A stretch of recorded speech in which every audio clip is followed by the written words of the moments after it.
Buenos días, Pedro. Muchísimas gracias por venir. Buenos días, muchísimas gracias a ti por invitarme.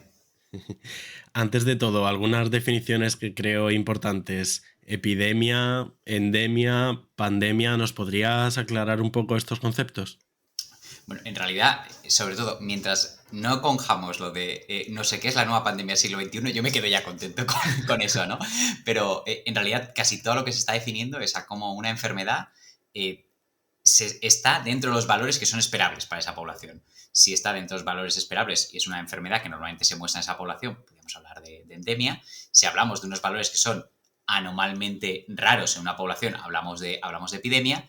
Y esto cuando se extiende geográficamente, cuando tenemos transmisión por más de un continente y además hay demostrada transmisión dentro de esos continentes, ya podemos hablar de pandemia. Pero estamos hablando, esos tres conceptos te están hablando de la situación de cómo está una enfermedad en relación a su situación normal o anormal. Ujú, exacto. ¿Y actualmente hay alguna pandemia o...?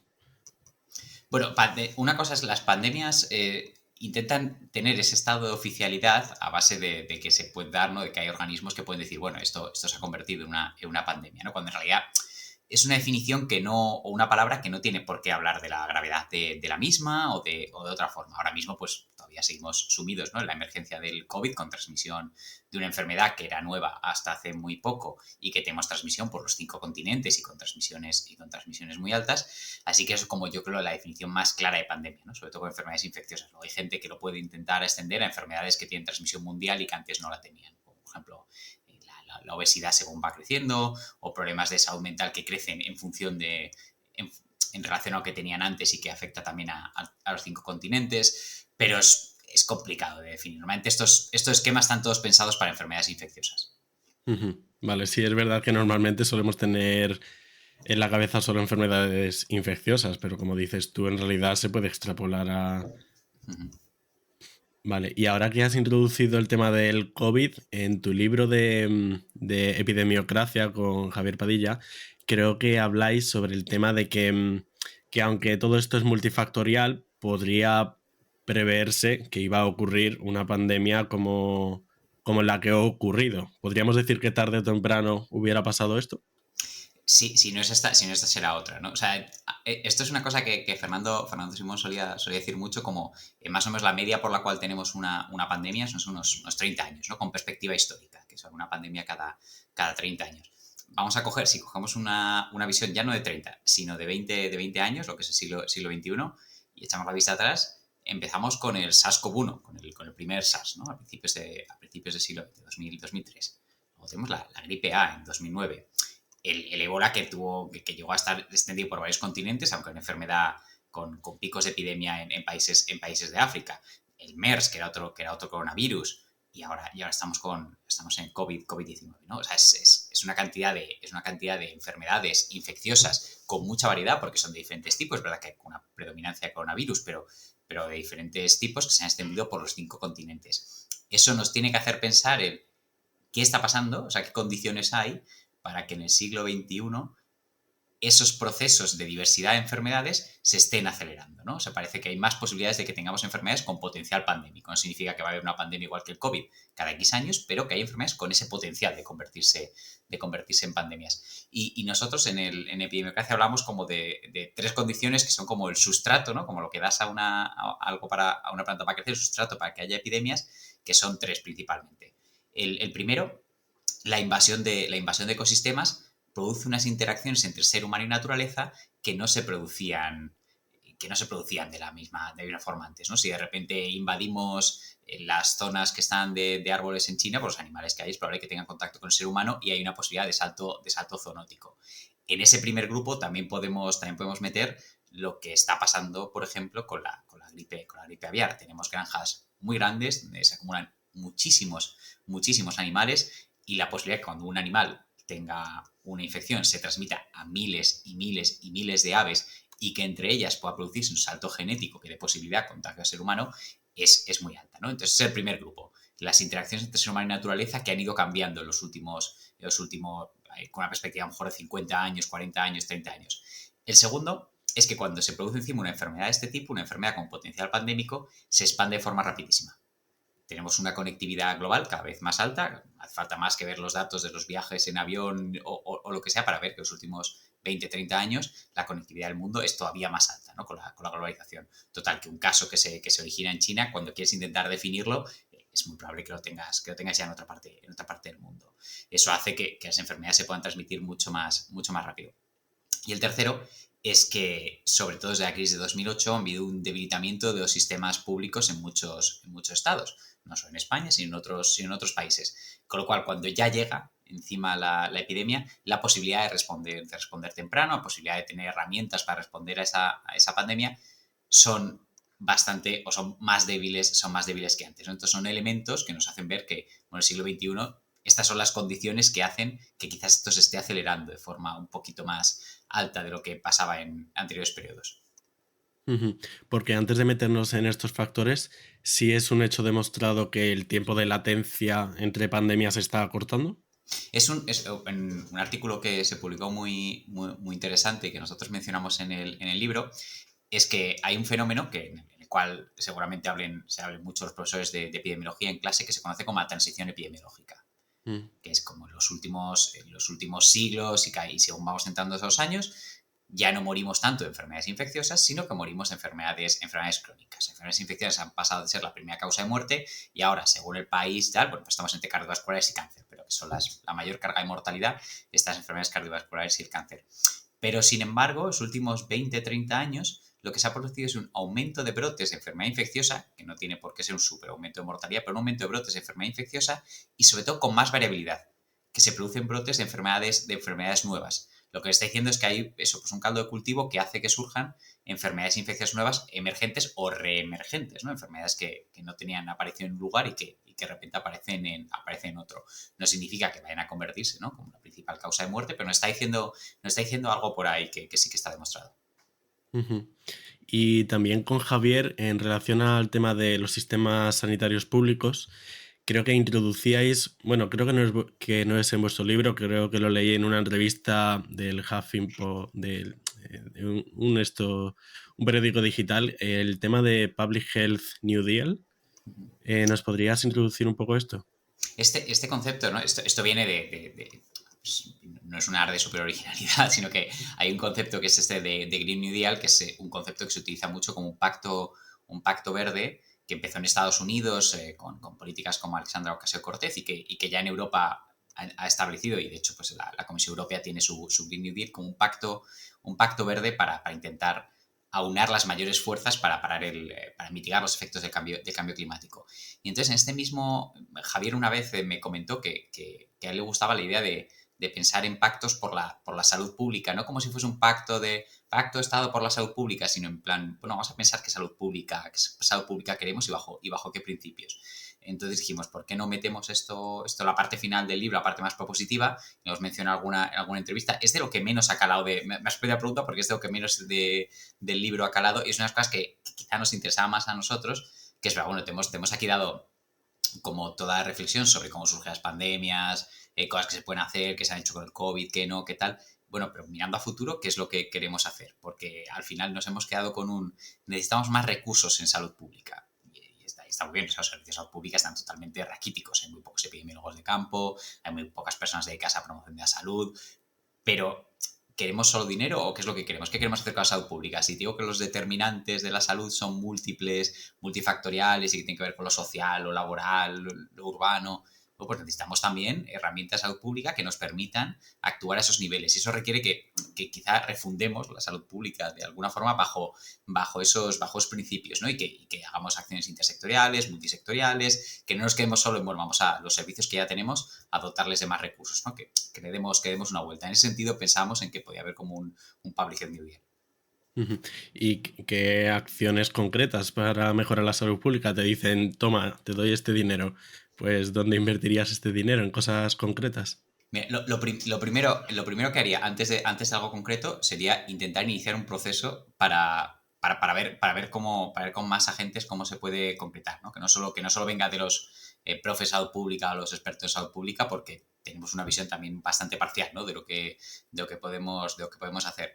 Si, aún así, si me dan a mí el dinero y dices con esta visión parcial, que es lo que quieres hacer, por no eludir Ujú. la pregunta, yo creo que lo principal es intentar crear mecanismos y agencias o funciones que puedan funcionar de manera independiente con dinero y que puedan actuar con esa salud pública más intersectorial, ¿no? Que pueda existir una mesa común, por ejemplo, de diálogo entre el Ministerio de Trabajo y el Ministerio de Sanidad, donde se evalúan los efectos de la precariedad en salud como último informe que salió, pero que esto vaya saliendo así y que las propuestas vengan de profesionales sanitarios, de profesionales de salud pública y de otros sectores para intentar mejorar, ¿no? Crear estructuras que sean estables en el tiempo y que tengan la financiación suficiente para ello. Creo que en ese sentido hay como una cosilla que lleva pendiente desde el año 2011, que es la Agencia Estatal de Salud Pública, que ha parecido que en algunos momentos iba a salir, que no iba a salir, y ahora parece que sale, pero se ha quedado otra vez parada y ya no sé si se acaba la legislatura sin ella y yo tengo muy poca fe de que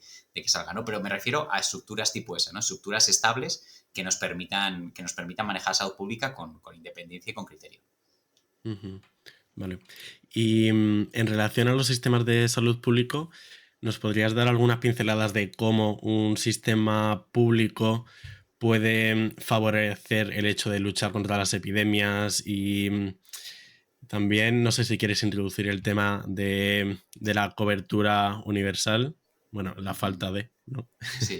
Sí, yo, mira, pues quizá por ahí voy a empezar, ¿no? Por la universalidad del sistema sanitario, que es una tarea como una característica propia del sistema sanitario español, pero que queda después, como siempre, como la tarea de terminar de convertirla en universal. Y para ello, la OMS, cuando habla de universalidad de los sistemas sanitarios, no solo se queda en la población cubierta, que es lo que solemos pensar, ¿no? El sistema sanitario español es casi universal porque en el fondo deja muy poca bolsa de población fuera, pero por ejemplo, gente que se va 3 meses fuera, los inmigrantes indocumentados necesitan el padrón y eso ya es una forma de barrera que se está poniendo. Pero es solo una de las dimensiones. Una de las dimensiones que tiene el sistema sanitario como universal es solo la población que está cubierta. Pero hay otras dos dimensiones, otros dos ejes en los que podemos estudiar. El segundo, que no es la población que está cubierta, es qué prestaciones tenemos cubiertas. Y el tercero, cuánto dinero está cubierto, ¿no? Qué protección económica ofrece el sistema sanitario. Y sobre todo en la protección económica, los copagos no son especialmente altos, pero bueno, podría mejorarse algo por ese lado. Sin embargo, la parte de prestaciones que están cubiertas es quizá la parte que hay más para avanzar dentro de la universalidad del sistema sanitario. Que el sistema sanitario español no tenga financiada bien, por ejemplo, la salud dental, la ortopedia o la salud mental, que se queda bastante pobre, ¿no? Para atender a la demanda creciente de la población. Creo que son cosas para avanzar a universalidad que son tremendamente importantes en cuanto a si piensas que cualquier persona me preguntas, bueno, ¿y qué es lo que te genera más estrés dentro del sistema sanitario? Es que no puedo ir al dentista, es que hay mucha lista en salud mental y encima pues cubre algunas cosas y otras no, es que no puedo pagar una silla de ruedas. Todos esos elementos de qué cobertura tenemos, ¿no? Ya no solo qué población, sino qué servicios cubrimos, es quizá donde tenemos más para avanzar.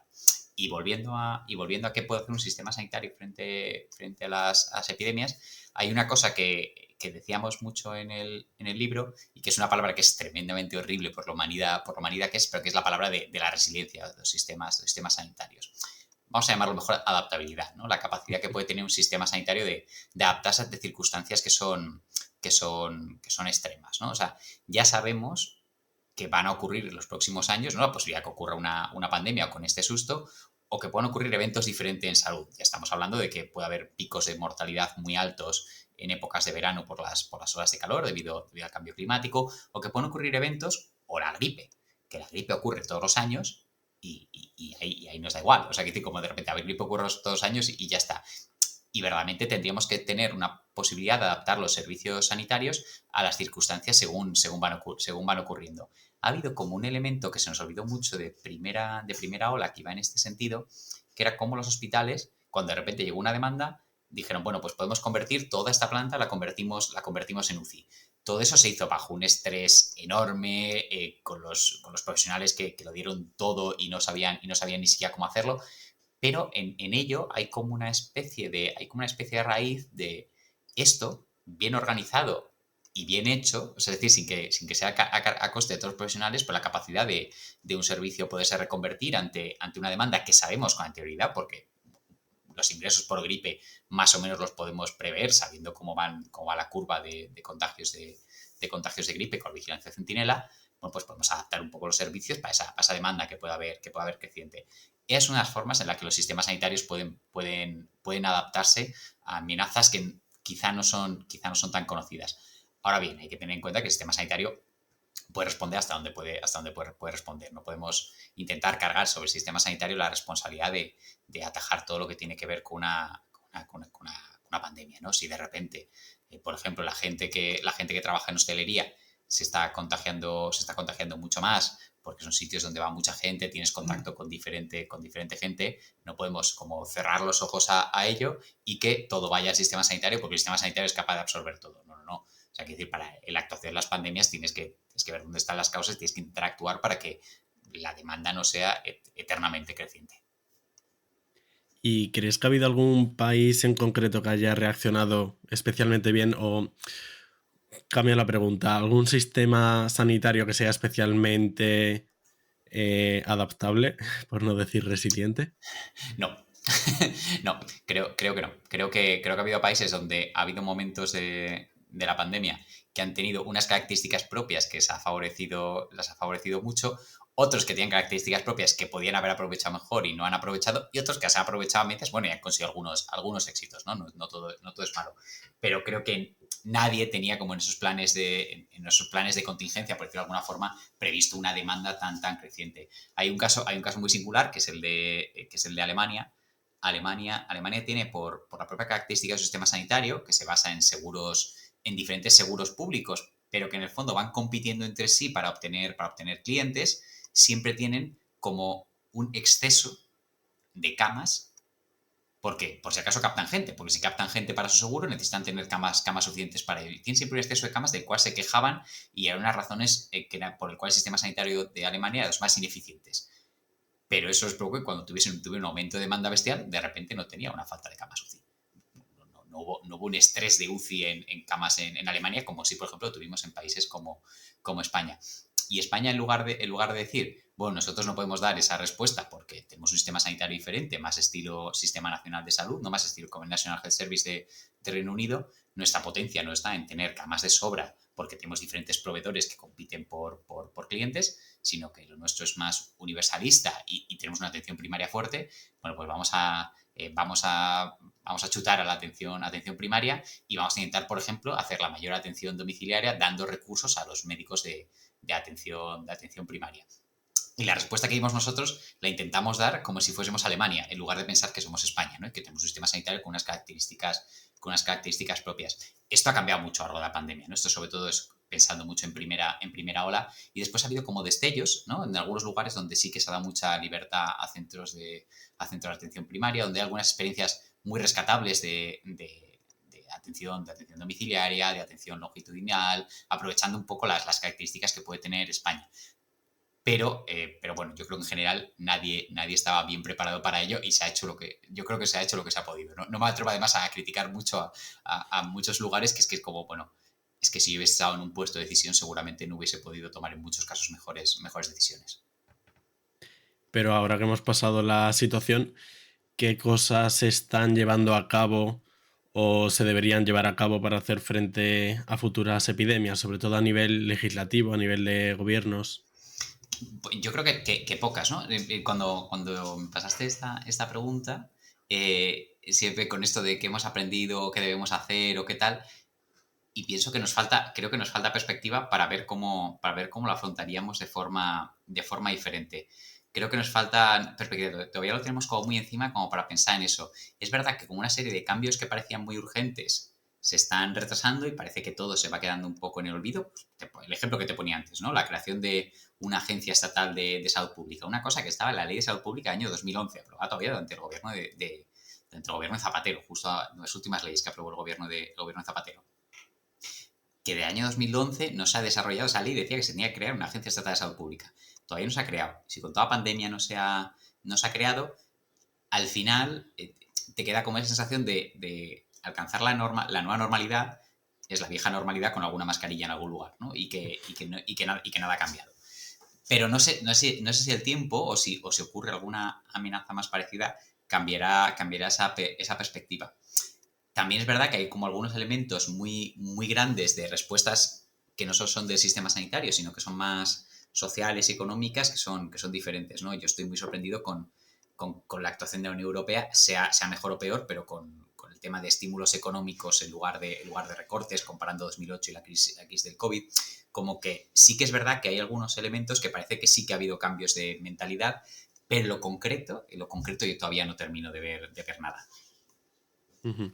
¿Y la sociedad en general, cómo crees que ha respondido a la pandemia? Porque cada uno de nosotros tenemos una opinión muy individual y muy sesgada, pero tú a lo mejor tienes el foco más amplio.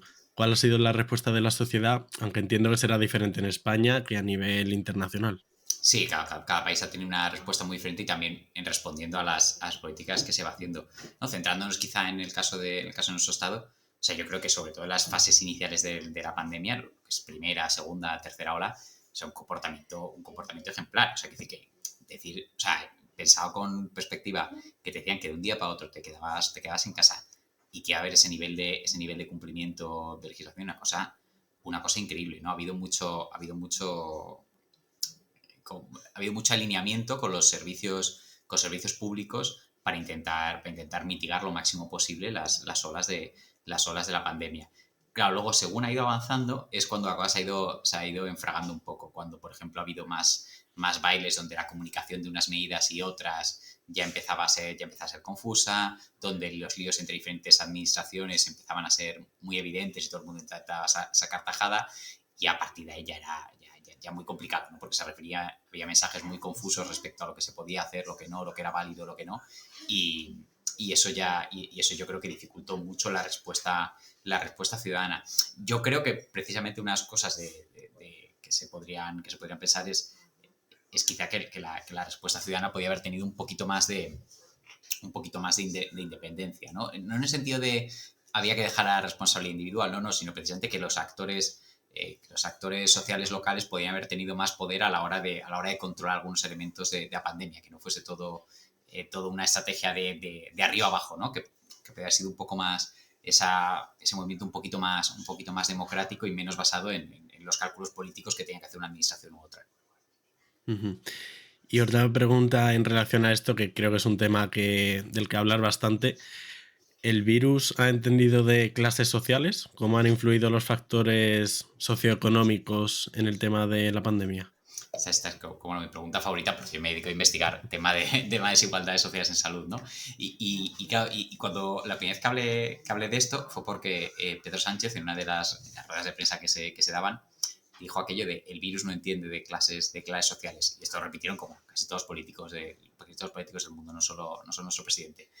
Claro, yo entiendo cuál es esa intención, que lo que intenta decir es somos todos vulnerables, lo cual es cierto, pero no todos somos igual de vulnerables.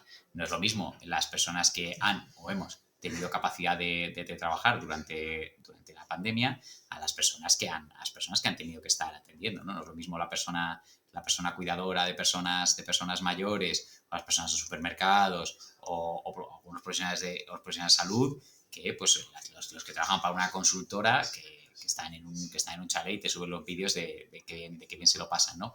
Todo eso hace que haya una diferencia en la exposición al virus muy grande. Hay una diferencia muy grande en la exposición al virus. De hecho, tenemos un artículo publicado nosotros en Health and Place de cómo por barrios van cambiando las desigualdades en la incidencia de COVID. Y se ve muy claramente que durante la primera ola había desigualdades en COVID, pero en cuanto se abre la economía, las desigualdades van aumentando un montón.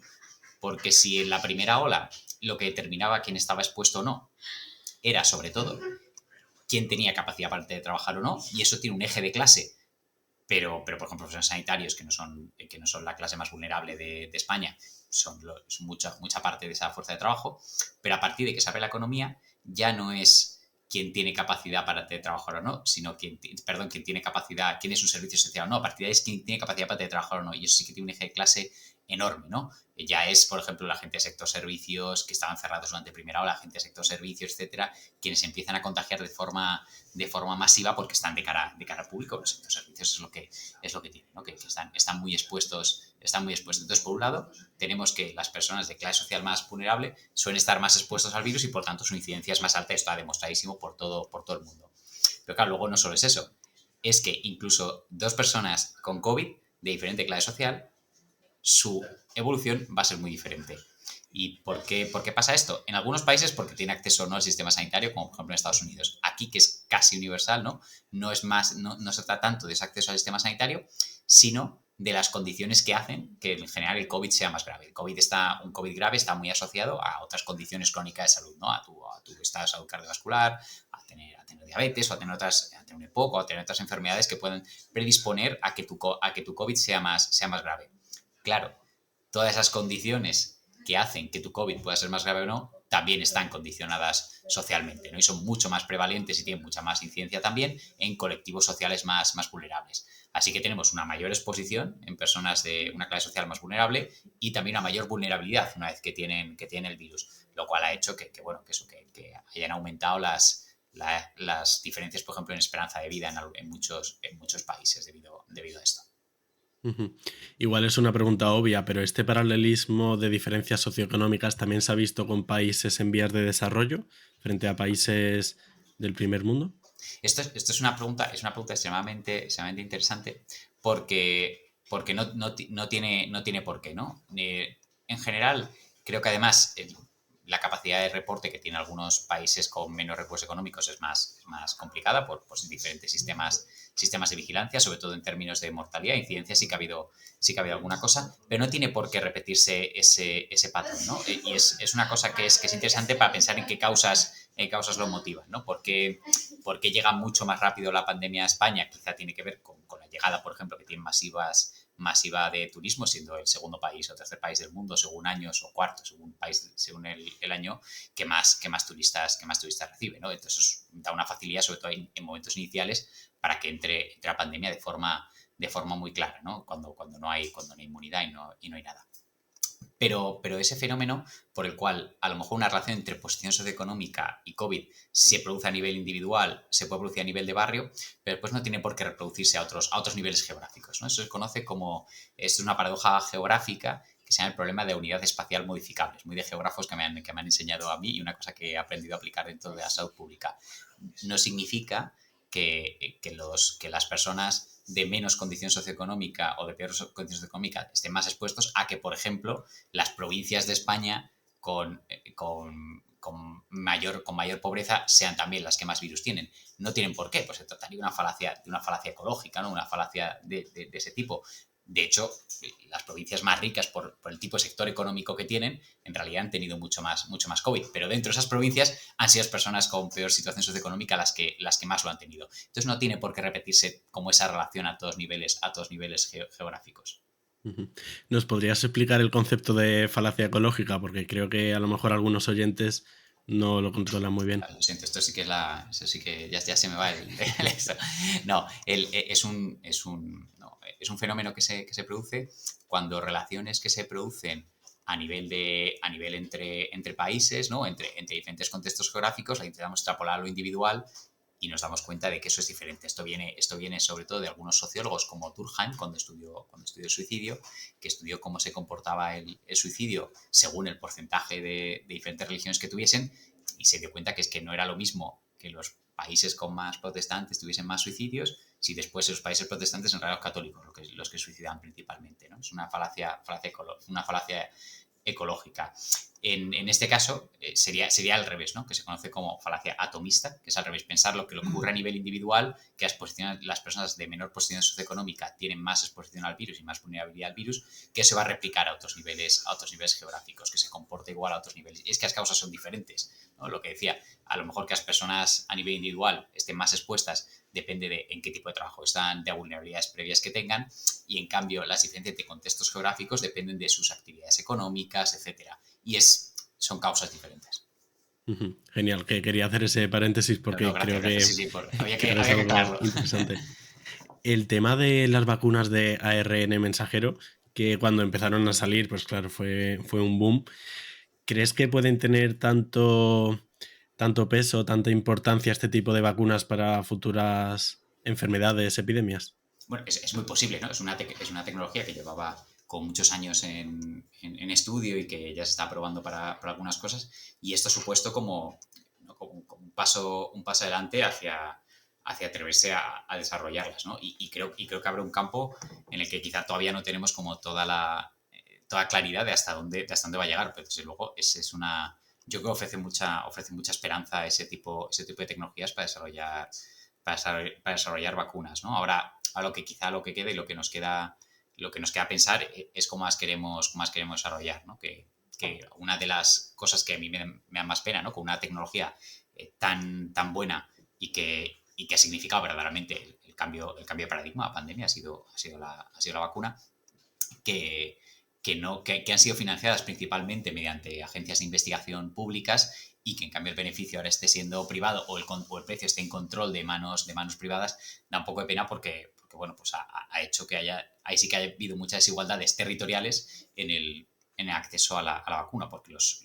países han tenido que pagarlas y no todos los países tenían capacidad de compra para ello, ¿no? Mientras Canadá compraba para 5 o 6 dosis desde el principio para toda su población, la Unión Europea, pues tengo todos otros países que no conseguían recibir ninguna vacuna.